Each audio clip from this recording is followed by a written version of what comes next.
Oh yeah. Les Camerounais sont les premiers ennemis du Cameroun. Moi j'ai juré de dire la vérité. Tant pis pour moi si je suis emprisonné. J'ai juré de toujours dire mes vérités.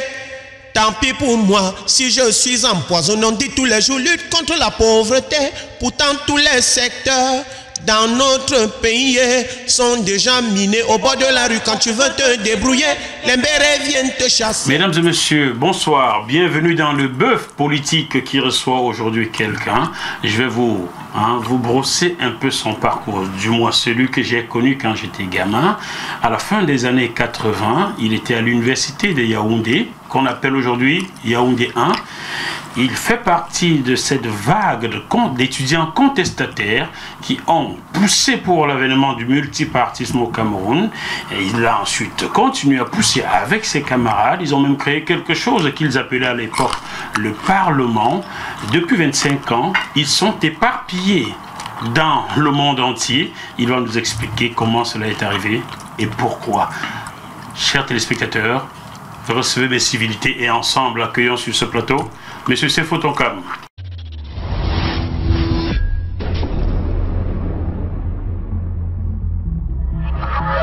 Ce programme vous est proposé par Deviseo Fret, spécialiste du transport international Afrique, Dom-Tom, Océan Indien. Retrouvez-nous sur www.deviseo-fret.com. Téléphone plus 33 139 85 14 23. Bonjour, Sefo. Bonsoir mon frère. Comment ça va? Mais ça va très bien. Merci de l'invitation. Et je t'en prie. Mon salut, tous mes meilleurs vœux de santé à vos téléspectateurs et à leurs familles et à ceux qui leur sont chers. Et bien sûr, toutes les bénédictions ancestrales à la grande famille africaine sur le continent et dans la diaspora. Formidable. Quand vous êtes plus proche du bâton de manière que moi, est-ce que vous voulez m'en passer? C'est sans façon, on est à la maison. Hein? Voilà. Et puis, merci pour vraiment le délicieux poisson braisé. Oui. Et le bobolo, bien de chez nous. Ça fait longtemps que je n'ai pas eu le plaisir de le savourer. Ça, c'est vraiment génial. Merci beaucoup. Mais il faut désormais faire de cette maison votre maison. Venez tout le temps. Ok, avec plaisir. Si vous pouvez payer pour ça, parce que je mange beaucoup, hein. Il n'y aura pas de problème. Hein. Manger hier intercalé dans la cuisine. D'accord. Alors, c'est faux. Où est-ce que vous êtes basé aujourd'hui? Il y a longtemps que certains n'ont pas entendu parler de vous et se poser la question. Que sont-ils devenus? Alors, où est-ce que vous êtes basé?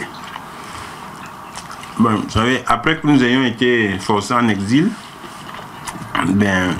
nous sommes retrouvés dispersés à travers le monde, à travers le continent. Et il y a de nombreux qui sont aujourd'hui, depuis aux Serpents Unis. Au quoi? Aux Serpents Unis. Serpents Unis, c'est quoi ça? Les Serpents Unis, c'est comme ça que nos frères et sœurs africains, américains engagés appellent ce pays-là. Ah, les États-Unis. Voilà, oui, parce qu'ils estiment que oui, les pires serpents blancs se sont retrouvés, se sont réunis là-bas pour détruire l'Afrique et détruire le monde. Donc c'est pour ça qu'ils appellent ça les Serpents Unis. United Snakes. Snakes qui signifie en anglais colonial serpent. Et moi j'utilise le langage parce que je m'identifie complètement avec leur lutte, quoi. Voilà. Donc, il y a donc des camarades qui sont exilés aux Serpents Unis et d'autres ici en Europe, quoi, dans différents pays européens. Et vous êtes où? Et moi, personnellement, je survis en Babylone, Allemagne. Babylone, Allemagne. Oui. Babylone, c'est le mot utilisé par les Rastafari pour désigner l'empire du mal, Babylone. Et c'est un mot qu'ils apposent toujours aux pays européens. Parce que bien sûr, l'Europe, par rapport à l'expérience de la souffrance du peuple noir, l'Europe est l'empire du mal, quoi. Wow. Donc, Babylone, c'est donc tout ce qui est Europe. Chers téléspectateurs, vous constatez, en 25 ans, il n'a rien perdu de sa verve. j'apprends des choses aujourd'hui. Non, bien sûr, parce que depuis 25 ans, la condition du peuple noir n'a pas changé. Donc, il n'y a pas de raison qu'on change. En fait, que je change. Ok, d'autres changent, c'est leur droit, mais pas moi. Ouais. Voilà, donc je suis donc à Babylone, Hambourg. C'est, oui, c'est dans le nord de l'Allemagne, la deuxième ville allemande, quoi. Oui, après Berlin.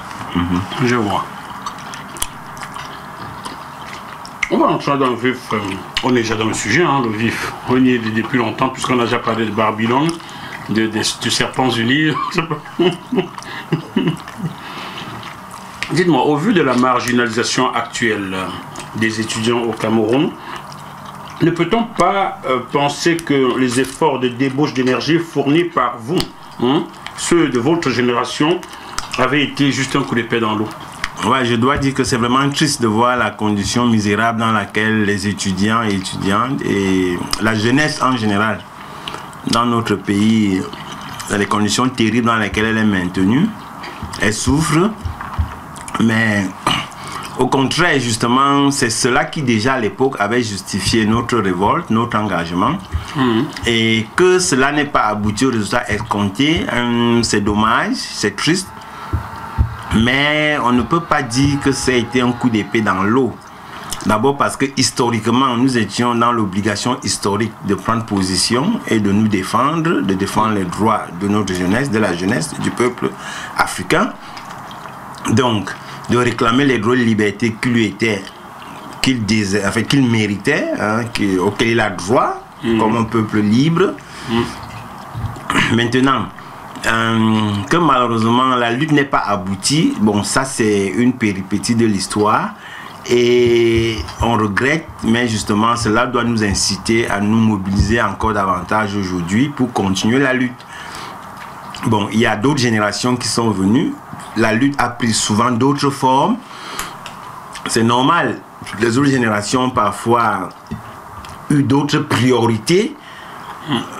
Bon, pour des raisons compréhensibles, elles ont dû parfois être tactiques, etc., etc. Bref, mais tout ça, en fait, c'est une lutte noble que nous et eux, ceux qui sont venus, ceux et celles qui sont venus après nous, ont menée.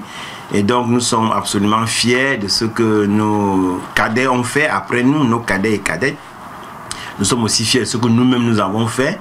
Mais comme j'ai dit, cette lutte n'ayant pas abouti, ok, il faut que nous continuions à nous remobiliser pour qu'elle aboutisse. Chacune de nous dans les cadres où il ou elle se trouve aujourd'hui. Bon, nous ne sommes plus dans les campus, sur le terrain au pays. Ce sont vos enfants peut-être qui y sont? Voilà, ce sont nos enfants. Mais bon, c'est notre mission, nous, d'être à leur côté, de les soutenir et de les conseiller. Voilà, donc, mais la lutte doit continuer. C'est Photocam. Aujourd'hui, si on vous demandait de définir le jeune Camerounais, comment le définirez-vous? Sa condition, en fait, comment le définirez-vous? Bah, disons que la jeune Camerounaise, le jeune Camerounais, d'abord, pour moi, vous devez savoir que je ne reconnais pas ce soi-disant Cameroun.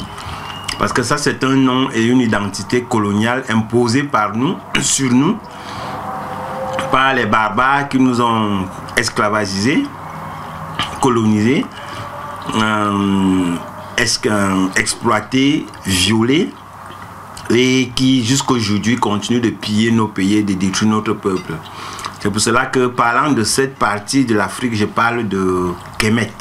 Kemet, c'est donc Kemet, c'est en fait le nom de l'Égypte antique, du pays de nos ancêtres, qui signifie la nation noire.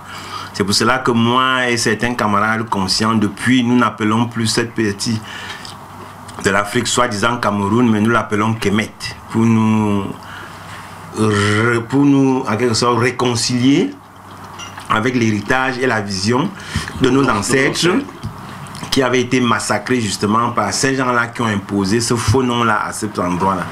Donc, dans notre conversation, ne serons pas surpris qu'au lieu de soi-disant Cameroun, moi je parle de Kemet. Donc, chaque fois que vous entendrez Kemet, ce serait pour désigner soit le Cameroun, soit un autre pays africain. Voilà, justement. Car on ne parle pas que du Cameroun, on parle de la jeunesse en général, et en particulier le Cameroun, n'est-ce pas? Ouais, voilà. Je vais reformuler ma question. Comment définirez-vous aujourd'hui un jeune Camerounais ou un jeune Africain d'Afrique francophone, d'abord, surtout? Et en plus aussi, justement, c'est important de dire que moi, je ne parle pas de mes gens en termes de franco-fou ou anglo-fou. Donc ça aussi, il faudra que vous vous y habituez.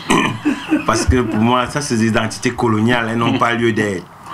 Donc les Camerounofous, les Ambazofous, les Francofous, les Anglofous, les Germanofous, les Lusofous, tout ça, moi, les Arabofous, moi, je ne suis pas là-dedans. Moi, je connais seulement les Africaphones. Parce que c'est d'abord l'Afrique, nos langues africaines, notre culture africaine, notre histoire africaine qui doit nous déterminer et non pas les choses qui nous ont été imposées par des barbares étrangers. Wow. Voilà, donc c'est pour cela que... Bien, alors mais maintenant, pour revenir à la question, je dirais donc que la jeune Kamite, le jeune Kamite, c'est en fait des êtres humains qui sont extrêmement brillants, intelligents, beaux, belles, braves, qui peuvent se réclamer d'un des plus beaux héritages en termes d'histoire et de tradition qu'aucun peuple dans l'histoire n'a pu créer, et qui a fait la preuve, qui ont fait la preuve, ces jeunes dans l'histoire, que ils sont conscients des enjeux de l'humanité, des enjeux de la civilisation, parce que à chaque fois que les grandes causes humaines ont été en jeu, la jeunesse africaine, la jeunesse noire a toujours été au combat, que ce soit sur le continent ou dans la diaspora, que ce soit en terrain connu ou en terrain étranger et hostile. Non, c'est toujours battu. Et personne mieux que la jeunesse africaine n'incarne, ne symbolise cet engagement éthique-là. Donc c'est comme ça que moi je vois d'abord notre jeunesse. Et donc c'est une jeunesse incroyablement créative, forte. Malheureusement, à cause du racisme, de l'impérialisme qui règne dans le monde, et par rapport auquel les Noirs sont les victimes principales, beaucoup de barrières, d'obstacles, beaucoup d'oppressions sont mises en travers de l'épanouissement de notre jeunesse. Et c'est ce qui fait que malheureusement, elle n'est pas du tout à la place qu'elle mérite aujourd'hui dans la société, dans nos États, dans les livres d'histoire, dans la vie générale. Elle ne jouit pas des droits auxquels elle aurait droit comme être humain et comme enfants qui se battent pour les causes nobles, pour leur peuple, et n'ont pas accès au minimum d'avantages matériels, logistiques, aux ressources financières, aux ressources sociales, politiques, culturelles qui favorisaient leur épanouissement. C'est le même discours que vous teniez il y a 30 ans. Oui, mais justement parce que... Ça n'a donc pas évolué, ça n'a pas changé? Non, ça n'a pas changé parce que depuis 30 ans, justement, la condition du peuple noir ne s'est pas améliorée. Je vais vous expliquer. À l'époque, il y avait une route non goudronnée qui partait de l'université de Yaoundé 1, qui descendait vers la rivière où on traversait pour aller à la chapelle au Billy. Il y avait une cité là qui s'appelait Onanière City. Est-ce que vous en souvenez? Je crois bien, ouais. Je vous voyais souvent là-bas tenir vos petites réunions. Et moi, j'étais tout petit collégien. Dans ces discours-là, je vous ai entendu le dire. Et 30 ans après, c'est comme si nous étions retournés à cette époque-là. Rien n'a donc évolué sur le continent. Oui, mais écoutez, on ne va pas changer le contenu des discours juste pour le plaisir de se faire plaisir. Non. Quand vous êtes activiste, quand vous vous battez pour une cause, pour un peuple, votre discours doit articuler les réalités actuelles dans lesquelles ce peuple se trouve, auxquelles ce peuple est confronté. Alors, si depuis 20 ans, on est toujours dans la misère, dans l'oppression, dans la déprivation, dans l'esclavagisation, alors on doit le dire. Il n'y a aucune raison de venir faire comme si cela avait changé. Pourquoi? Parce que si tu n'articules pas correctement la condition dans laquelle tu te trouves, ta lutte aussi va être complètement faussée. Et c'est comme ça que tu te fais facilement embobiner et battre par les ennemis que tu as en face. C'est pour cela que le peuple africain doit savoir que non, depuis 30 ans, 40 ans, rien, depuis 500 ans même, notre condition n'a pas changé. Il y a parfois comment dire, des camouflages cosmétiques. On nous fait croire que oui, ici il y a eu la soi-disant démocratie, là-bas il y a eu ceci, il y a l'état de droit, l'état de gauche, l'état de l'anglais, l'état d'en bas, je ne sais pas n'importe quoi. Mais à la fin, on sait très bien qui continue de contrôler les ressources du peuple africain, qui continue de contrôler les corps, la culture, les émotions, l'âme, la spiritualité des peuples africains. On le sait. Donc on ne peut pas parler aujourd'hui comme si cela avait changé. C'est pour cela que mon discours reste le même. Mais justement, l'enjeu maintenant pour moi et d'autres, c'est de faire en sorte que dans 1, 2, 3, 4 ans, ce discours puisse changer dans le sens qu'il sera quelque chose de plus positif pour notre peuple. Chers téléspectateurs, on vous revient dans quelques minutes après 2 secondes de réclame.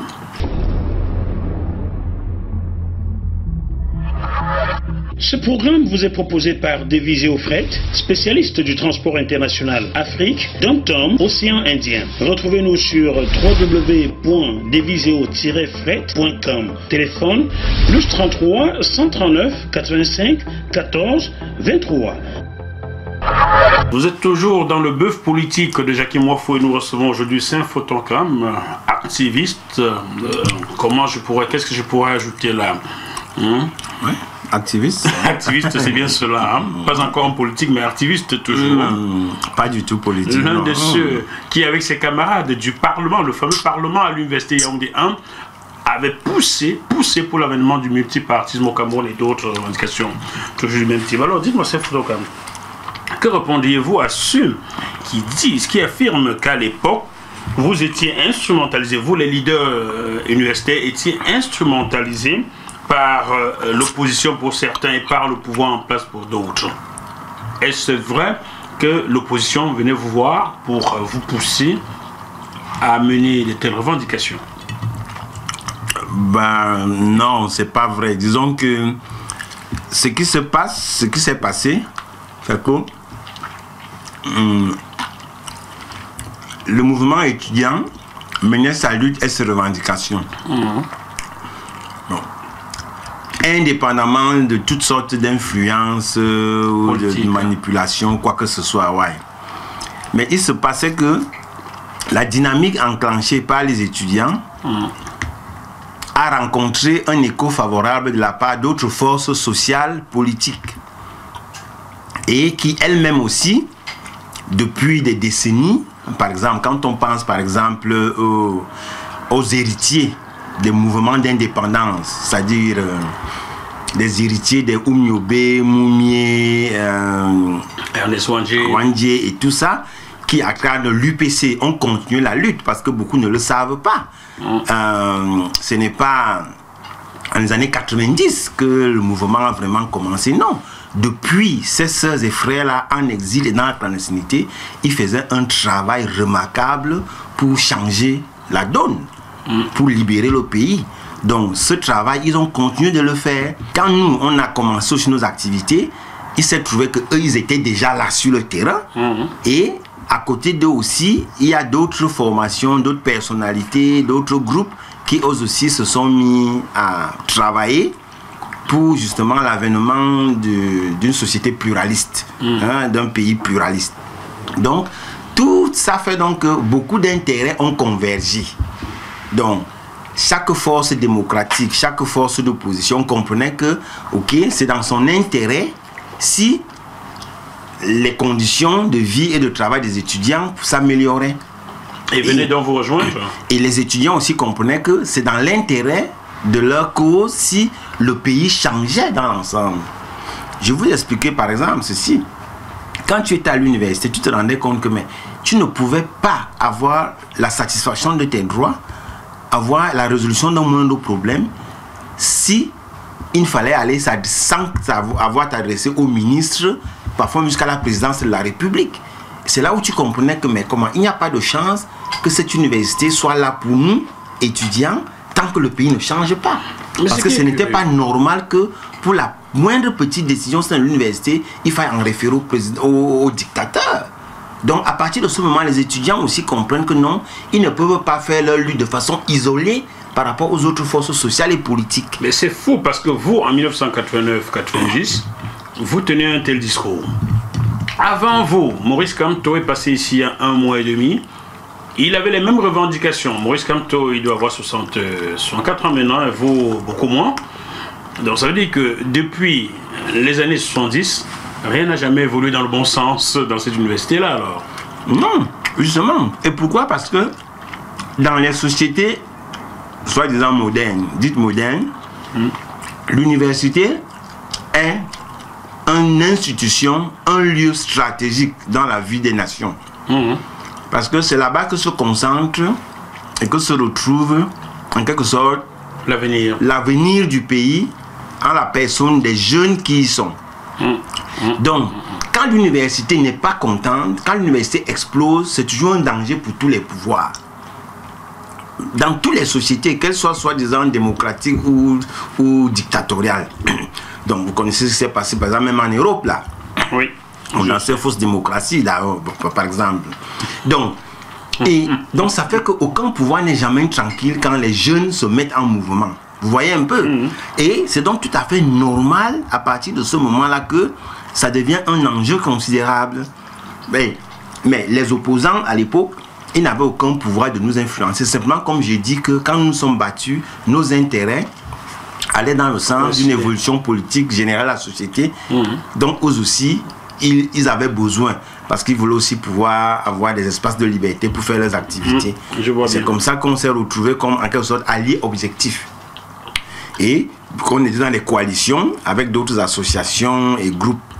Voilà. Mais sinon, non, nous étions nous-mêmes les maîtres de nos agendas. Et bien sûr, de l'autre côté, on avait des camarades qui, eux, étaient manipulés par le régime en place. Ah bon? Oui, ce qu'on appelle au moins les autodéfenseurs. Voilà, ils ont fait toutes sortes de milices criminelles qui ont pris les armes contre nous, pauvres étudiants qui étaient pourtant désarmés, pacifiques. Bon, mais ça, c'est les tactiques. Des armes criminels qui sont retrouvées par la suite un peu partout. Oui. Je peux le dire aussi, chers téléspectateurs, j'ai été victime d'Ambara Amvokada, qui avait une de ces armes de l'autodéfense d'animaux et qui nous terrorisait avec au quartier, qui venait casser le chez moi, prendre mes effets et revenir le lendemain me vendre mon propre t-shirt. Lorsque j'arrive au commissariat du 3e arrondissement à Kondongo pour déposer une plainte, le 31 octobre 1994, on me dit « Kolgamazen, fils Kolgamazen, on me chasse. » Je viens me plaindre, je sais qui est mon voleur, mais on ne fera pas ma plainte. Donc, ces armes d'autodéfense étaient pour vous contrer. Vous n'aviez pas d'armes? Non. Vous n'avez jamais utilisé d'armes? Nous n'avons jamais, nous étions un mouvement pacifique. Et puis nous avions, notre force c'était notre nombre et notre unité.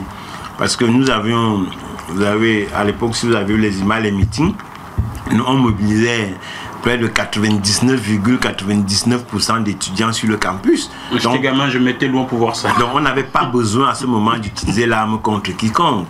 Mais eux, bien sûr, comme ils étaient désavoués, rejetés en minorité, alors ils recouraient à la terreur. Et bien sûr, le gouvernement leur fournissait ces armes. Nous qui allions nous donner les armes, on en avait. Le gouvernement? Bien sûr. C'était les armes qui venaient des forces du désordre. Mais puisque ces autodéfenseurs, comme ils s'appelaient, ces étudiants qui fonctionnaient comme des miliciens pour le gouvernement, ils travaillaient main dans la main avec des officiers de l'armée, de la gendarmerie, de la police. Ils étaient là sur le campus tout le temps, on les voyait. Vous dites n'avoir jamais été influencé ou approché par des hommes politiques. Que répondez-vous à ceux qui pensent encore aujourd'hui que vous étiez à la solde de certaines grandes puissances, notamment les USA? Avez-vous jamais été approché par une quelconque chancellerie sur le territoire camerounais? Non, ça c'est des histoires, en tout cas pas en notre époque. Parce que vous devez au contraire savoir que, notamment sous mon leadership, nous étions un mouvement radicalement anti-impérialiste. Et ceux qui le savent, par exemple, dans l'histoire de l'Afrique, le premier mouvement étudiant à avoir appelé au boycott et organisé massivement le boycott des produits français, c'était nous. Hein? C'était sous notre leadership. C'est cette fois-là que Pierre Castel arrive au Cameroun pour régler les problèmes du boycott. Justement, oui, ils ont fait toutes sortes de choses, effectivement. Il y a eu toutes sortes de tentatives pour eux de nous approcher, de m'approcher, de nous corrompre et tout, pour nous amener à lever le mot d'ordre de boycott des produits français. Donc, il ne faut pas... Et par exemple, il y a eu... Nous avons brûlé le drapeau français. Donc, ça, c'est un fait historique aussi que je peux dire ici, parce que ça, c'est un fait historique. Hein, que les Français connaissent très bien. C'est documenté même dans leurs archives et tout. Donc, tout ça, si vous cherchez, vous allez savoir. Donc, non, nous, on a eu des positions claires. Parce que nous, et c'était ça la différence fondamentalement, nous, à l'époque, on était clairement conscients que la cause des problèmes de l'Afrique, c'était l'impérialisme étranger, le néocolonialisme occidental. Et la France, de ce point de vue, était justement la puissance qui était la plus impliquée justement dans toutes les conneries qui se passaient en Afrique, dans toute la merde justement occidentale en Afrique. Donc, ça fait donc qu'à partir de ce moment, mais nos luttes, nos revendications, nos actions ne pouvaient pas ignorer cet aspect-là de la lutte. Vous voyez? Et donc, que les gens prétendent que nous on était... Non, mais ça c'est des histoires. Mais ce qui s'est passé, c'est que plus tard, c'est qu'il y a eu après nous une génération d'activistes qui, à un moment donné, bon, s'étaient rapprochés, notamment l'ambassade américaine. Je crois qu'ils ont même été financés par l'ambassade américaine. Je crois que c'était l'association ou de défense des droits des étudiants. C'était dans les années 95, c'est ça? Je crois après 95 comme ça. Oui, en fait, ce qui s'est passé, c'est que c'était des jeunes, bon, ils étaient extrêmement courageux, ils se sont énormément battus. Ils ont fait des efforts terribles. Mais moi, je pense qu'ils ont eu un problème, c'est que malheureusement, ils n'ont pas été suffisamment soutenus par leurs aînés qui se retrouvaient en exil doré dans les pays occidentaux. Attends, je vais expliquer. Pourquoi? Parce qu'il y a eu ce problème malheureusement que quand nous avons été contraints en exil, moi, j'ai continué mon travail de soutenir les camarades persécutés.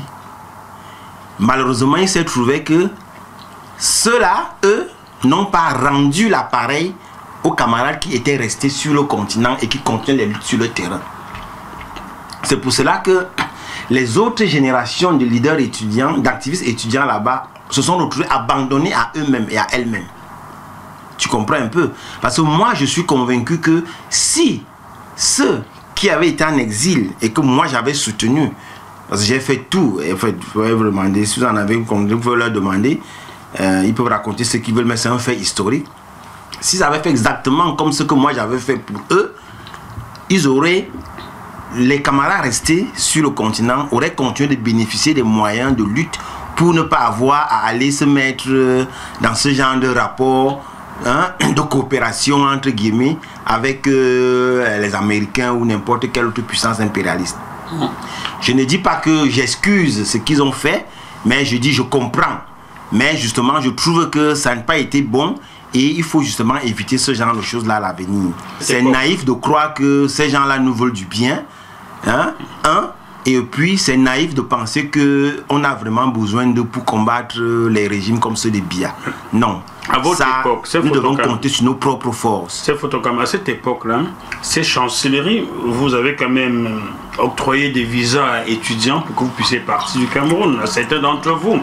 Voilà, c'est peut-être la raison pour laquelle une bonne frange de l'opinion publique camerounaise continue de penser que vous étiez à la solde de ces grandes puissances-là. Est-ce que vous, personnellement, est-ce que vous avez bénéficié d'un visa étudiant de l'une des chancelleries? Non, mais ça c'est des histoires.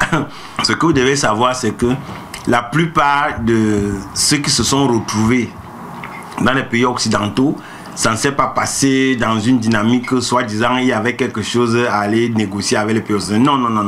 Non. Il y a eu d'abord le phénomène que beaucoup de camarades sont retrouvés réfugiés à l'étranger, dans les pays africains.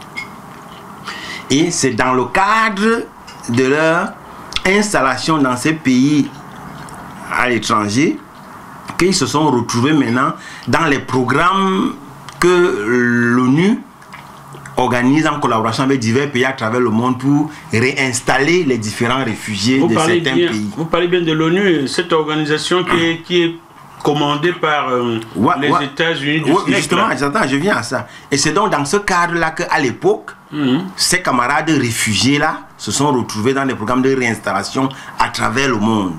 Ok? Donc, ça, c'est ce qu'il faut comprendre. Ensuite, d'autres, il y a eu, comment on dit, la débrouillardise africaine habituelle, hein, notre créativité, notre capacité à traverser les frontières, malgré toutes les barrières, malgré toutes les mesures racistes et criminelles que les Occidentaux peuvent mettre. Vous savez, nous Africains, ils ont beau faire, ils ont beau danser, ils ont beau construire même, ils vont même élever les mers entre nous, on va toujours traverser ça.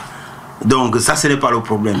Et c'est donc dans ce cadre-là que beaucoup de camarades, bon, on a réussi à les sortir de situation et à les faire se retrouver là où ils devaient se retrouver, hein, pour qu'on puisse voilà, hein, les aider efficacement.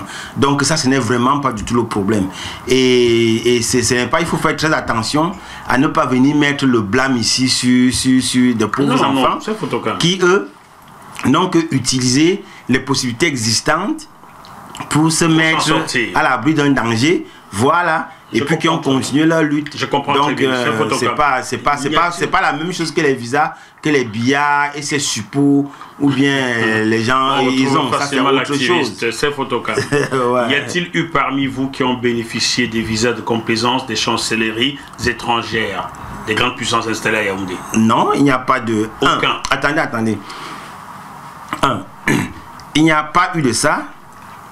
Et deuxièmement aussi, je crois qu'il faut qu'on fasse une chose, très attention à une chose.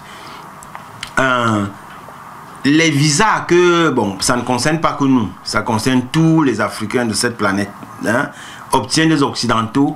C'est pas une histoire de complaisance des Occidentaux. Vous croyez, vous savez, ces visas-là, nous les obtenons parce que nos sœurs et frères, en captivité dans ces enfers racistes-là, se battent depuis des siècles, font des sacrifices pour que nous, du continent et d'ailleurs, on ait le droit de circuler aussi à travers le monde comme c'est le droit basique de tout être humain. Donc c'est pour cela qu'on ne doit avoir aucune honte, aucun état d'âme à avoir un visa européen ou c'est ça. Non, ça c'est notre droit. Et si ils trouvent que c'est un problème, s'ils ne sont pas contents de ça, alors qu'ils commencent d'abord à déguerpir d'Afrique, hein, et de nous laisser tranquilles et rentrer chez eux. Ok, à ce moment on peut parler que oui, ok, non, ça ne fait pas de sens, il y a un problème à ce que vous ayez des visas pour aller à tel ou tel endroit. C'est pour cela que nous devons faire attention à ne pas, comme on dit en anglais colonial, blaming the victim, c'est-à-dire à ne pas accuser les victimes. Ok, donc il n'y a aucune complaisance, aucune faveur de quelconque, quel Africain que ce soit sur cette planète, à avoir un visa européen pour aller dans un pays européen. Parlons de l'actualité. Le pays dans lequel vous vivez a accordé au statut d'exilé politique à plusieurs migrants ces dernières années. C'est d'ailleurs la raison pour laquelle votre chancelière en pâtit, politiquement parlant. Pour vous, est-ce que des bateaux comme Aquarius et d'autres devraient se multiplier et permettre à tous ceux qui veulent migrer vers l'Europe de venir en Europe? Je crois qu'il faut faire très attention à ne pas céder à la propagande occidentale, notamment au niveau de l'Allemagne, du gouvernement allemand, qui fait croire que Angela Merkel aurait soi-disant souffre politiquement actuellement à cause d'une soi-disant générosité. C'est ce qui se dit dans toute l'Europe. Hein. Je suis en France, c'est ce que j'écoute, j'entends tous les jours. Ah, c'est des histoires. Angela Merkel souffre d'abord des contradictions de leur propre système raciste et impérialiste. C'est d'abord entre eux-mêmes qu'il faut trouver le problème. Et deux, elle souffre aussi du sexisme et de la phallocratie incurable qui caractérise les Blancs en général, surtout l'élite politique occidentale. Parce que c'est un fait qu'ils n'acceptent pas l'idée, dans leur culture ça n'existe pas, l'idée que les femmes aient le pouvoir, soient au pouvoir.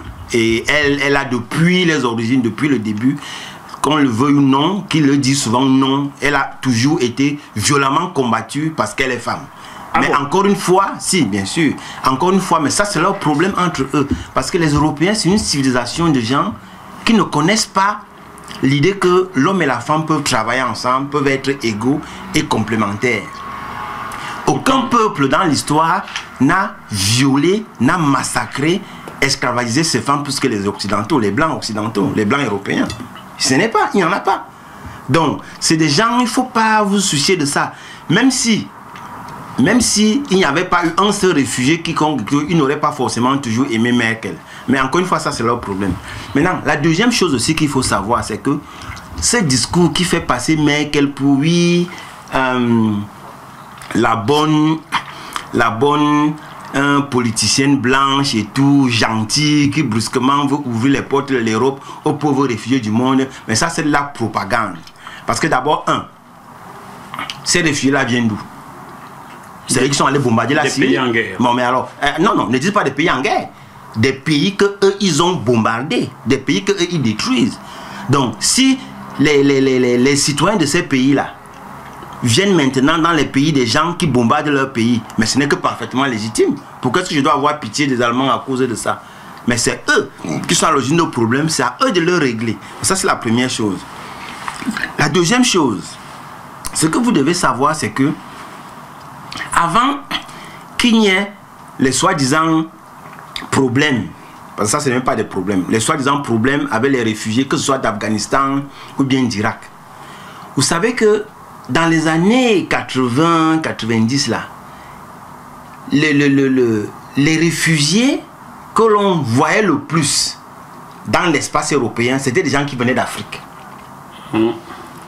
Mais justement, par rapport à eux et elles, malheureusement, les Européens n'ont jamais mis en place le genre de politique, soi-disant d'ouverture et d'accueil qu'ils ont mis en place, par exemple, pour les réfugiés syriens. Syriens, jamais, oui. Vous voyez un peu. Donc, même si il y aurait eu une raison de féliciter, entre guillemets, Merkel d'accueillir des réfugiés, parce que c'est complètement raciste, parce qu'il y a le passé déjà de cette discrimination outrageuse contre nos propres sœurs et frères, moi je ne peux jamais en aucun cas trouver que ce qu'elle a fait là c'est quelque chose de bien. Pourquoi? Parce que justement, ce n'est pas des politiques basées sur des valeurs humaines nobles, mais toujours sur le principe selon lequel le blanc européen détermine qui sont les bons étrangers, qui sont les mauvais étrangers. Et il choisit qui il accepte de voir à côté de lui et qui il refuse à côté de lui. Mais c'est photocam. Voulez-vous par là dire que Angela Merkel a ouvert ses portes aux Syriens parce qu'ils ont la même couleur de peau que les autres? Ça joue un rôle. C'est-à-dire qu'il y a eu plusieurs facteurs. Un autre facteur, c'est un facteur économique. Vous devez savoir que depuis des années, des décennies, les milieux d'affaires libéraux, européens en général, allemands surtout, mettent la pression sur le gouvernement allemand parce que les pays européens ont un problème de déficit démographique grave. Ils ont un sérieux problème démographique. Tous les pays européens? Tous les pays européens. Même ceux de l'Europe de l'Est? Peut-être un peu moins parce qu'il faut un peu plus d'enfants. Les dernières années aussi en France, ils ont fait un peu plus d'enfants. Ça fait que bon, ok, ils se gargarisent un peu, ils gonflent un peu, mais tout ça c'est relatif. Mais les pays comme l'Allemagne souffrent gravement de ça. Et donc depuis, et tu sais, vous savez, il y a un problème économique sérieux par rapport à ça. Hein? La population, moi je ne sais pas vous que je vais expliquer l'importance économique des populations et de la démographie. Donc, alors c'est les milieux d'affaires, certains milieux libéraux intelligents en Allemagne, depuis, avaient exigé que l'Allemagne ait une politique d'immigration plus libérale. Parce que justement, le déficit démographique est grave et sérieux. Et ils avaient la vision que ça, à terme, ça allait avoir des conséquences graves. Mais l'Allemagne, justement, ne voulait pas. Notamment le gouvernement de Angela Merkel, la CDU, non, les soi-disant conservateurs. Non, lui les socialistes en général là-bas, ils étaient un peu plus ouverts à ces idées-là. Mais bien sûr, depuis, c'est la majorité de droite qui est au pouvoir, en fait, qui contrôle. Donc, ils ont toujours bloqué. Maintenant, quand il y a eu la soi-disant crise syrienne, en fait, la destruction de la Syrie par les impérialistes occidentaux, alors, beaucoup de choses ont convergé dans le sens que Merkel a pensé que, ok, c'était le moment d'ouvrir les portes. D'ouvrir en quelque sorte ces portes-là. De faire ces concessions-là à la bourgeoisie allemande. Tu vois un peu. En même temps, elle pensait en retirer aussi un bénéfice politique. Parce que c'était un agenda, un discours qui était propagé et défendu dans la plupart des pays européens. Et elle croyait donc en quelque sorte avec ça aussi se positionner bien du point de vue éthique, politique et historique. Donc, c'est en fait tout ça qui a fait que par opportunisme, plus que par conviction, Angela Merkel a accepté, soi-disant, d'ouvrir un peu plus. Mais, entre autres, son problème a été que quand elle acceptait d'ouvrir comme ça, malheureusement, les autres pays européens, eux, ils fermaient plus tôt. Et en fait, ce que les Allemands lui en veulent, c'est surtout que, ok, les autres n'ont pas suivi le mouvement. D'accord. Les autres n'ont pas suivi le mouvement et nous sommes comme nous, on est les ding-dongs de la phase. Mais encore une fois, ça ne fait pas que moi j'ai pitié d'elle. Ça, c'est leur problème entre eux. Vous voyez, quand des racistes se retrouvent eux-mêmes piégés par leur propre politique criminelle, on n'a pas à avoir pitié d'eux, qu'ils aillent au diable, c'est tout. Ils n'ont qu'à arrêter des racistes impérialistes, ils n'ont qu'à arrêter de tous les pays des autres. Donc moi, je me fous complètement. Et même bon, je me fous pas mal. Tous ces réfugiés, ils n'ont qu'à venir. Qu'ils occupent tous ces espaces-là et tout, tant pis. Voilà, donc ils n'ont qu'à venir. Donc, moi, j'ai un bout de photos. Après, on attaque la troisième partie. On va revenir sur le Cameroun. Dans un instant. Merci à GMTV+. Continuez de donner la parole à ceux à qui on la refuse. Vous êtes sur JMTV+.